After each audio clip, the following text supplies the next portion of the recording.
All right, let's talk about the 5 series CPT codes. If you're a coder, you already know these sections. Urinary, genital, maternity can be a real headache. They are dense, they're complicated, and just full of little traps. But what if we've been looking at them completely the wrong way? I mean, that's what it feels like sometimes, doesn't it? You're staring at the CPT manual and it just looks like this giant phone book of random 5-digit codes. It's so easy to think that the only way to get good at this is through sheer brute force memorization. But what if I told you there's a better way? What if, hidden inside all that crazy complexity, there's a simple, almost elegant logic, a system, a formula, that once you really see it can unlock the entire 5 series. No more guessing, no more trying to memorize endless lists. And here it is. The secret isn't memorizing the codes, it's learning how to spot 5 key variables inside the physician's notes. The anatomical approach, patient age, physical scale, the encounter count or time, and surgical history. Think of these as your universal code breakers. If you can find them in the documentation, the CPT manual practically tells you where to go, because these variables are what define the complexity, the risk, and the resources used in any procedure. So let's see this formula in action. We're going to put it to the test, starting with the urinary system, codes 50010 through 53899. Okay, so at its most basic level, the CPT manual is kind of like a math problem. It's built on this simple logic. You take an anatomical root word, like pylo, which means the renal pelvis, and you just add an action suffix, like ectomy, for removal. Pylo plus ectomy, well, that tells you you're looking for a kidney removal code. It's that foundational. And this is where it gets really interesting. This is our first variable in action, physical scale. So let's say a doctor performs a cystourethropy with fulguration. That's basically destroying tissue, usually with an electrical current. The code isn't just about the procedure itself. It's about the size of the tumor being zapped.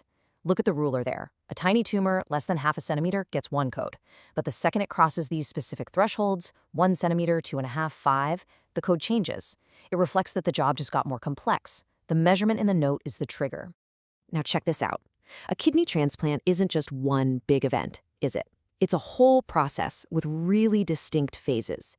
And depending on which phase you're coding, the code changes completely. Are you coding the nephrectomy from the donor, whether they're living or cadaver? That's your first stop. Or maybe you're coding for the bench work. When the organ is actually prepared for the transplant, that's the second phase. Or are you coding the final implantation into the recipient? That's phase 3. The same overall event has 3 totally different coding pathways. Okay, let's keep going. We're moving on to the next section to see how this formula just keeps building on itself. We're now in the male and female genital systems. The anatomy is different, of course, but you're about to see the exact same universal variables driving the codes. This right here is the perfect example of the formula's power. I mean, on the surface, a circumcision and a hysterectomy have absolutely nothing in common, but let's look closer with our variable hunting eyes.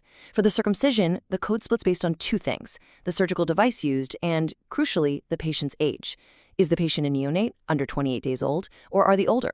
Now look at the hysterectomy. The variables are the surgical approach, was it abdominal or vaginal, and the physical scale, specifically what did the uterus weigh? See? Different procedures, same exact logic. So the huge point here is that you stop trying to memorize codes 54160 and 58150. Instead, you're training your brain to scan the notes for these triggers. How old is the patient? What tool was used? How did the surgeon access the organ? How much did it weigh? These aren't just little details. They are literally the keys that unlock the right code. And it's not just about physical things. Let's look at another variable, time, and maybe more importantly, intent. So say a TURP procedure, a transurethral resection of the prostate, happens on day 0. If the doctor brings the patient back to the operating room for a related procedure that was planned all along, a staged procedure, you're going to use modifier 58. But what if that patient returns unexpectedly with a complication like a bleed? Well, that was not planned. That triggers modifier 78. The procedure might look similar, but the context, the when and the why, changes the coding completely. Okay, on to the final frontier, maternity care and delivery. Now, this is where coding can get incredibly complex, I know, but it's also the ultimate proof that our universal formula works every single time. Here is a perfect example of the encounter count variable. When you're coding for antepartum care, you're not always using those big global codes. If the physician only provides some of the care, the code is actually determined by the number of visits. It's that simple. 1 to 3 visits, that falls under your standard E&M codes. 4 to 6 visits gets one specific code, and 7 or more gets another. It's just a simple counting game right from the patient's record. Now, let's layer in the surgical history variable. To pull the right delivery code from this matrix, you have to ask 2 critical questions. First, what was the delivery method this time? Was it vaginal or a C-section? And second, what's the patient's history? Is this a standard delivery, or did they have a previous C-section? An attempted VBAC that ends up in a C-section is coded completely differently than a first-time routine C-section. That patient's history is an absolutely non-negotiable variable. All right, let's put it all together and solve a little puzzle.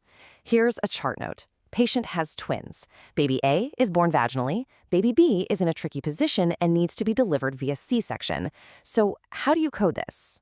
This is exactly where things can get confusing. But if you use the formula, it's simple. Let's walk through it. Variable check number 1. How many babies? 2. The rule is to code each delivery separately. Check. Variable check number 2. What was the method for baby A? Vaginal. You find that code. And variable check number 3. What was the method for baby B? C-section. You find that code. The verdict is clear as day. You need 2 separate delivery codes on that claim. The variables just gave you the answer. So as we start to wrap this up, the big takeaway here is to just stop thinking about memorization. Start thinking like a detective. You are hunting for clues, for these variables, in that clinical documentation. Think of this as your new desk reference, your personal cheat sheet. For urinary, you're on the lookout for things like those transplant phases and bladder lesion sizes. In the male genital section, you remember that circumcision age split and the TERT modifiers. For female genital, it's that hysterectomy matrix, surgical approach plus uterus weight. And for maternity, you're tracking encounter visits and that crucial delivery history. These are the triggers you're looking for. Because in the end, that really is the bottom line.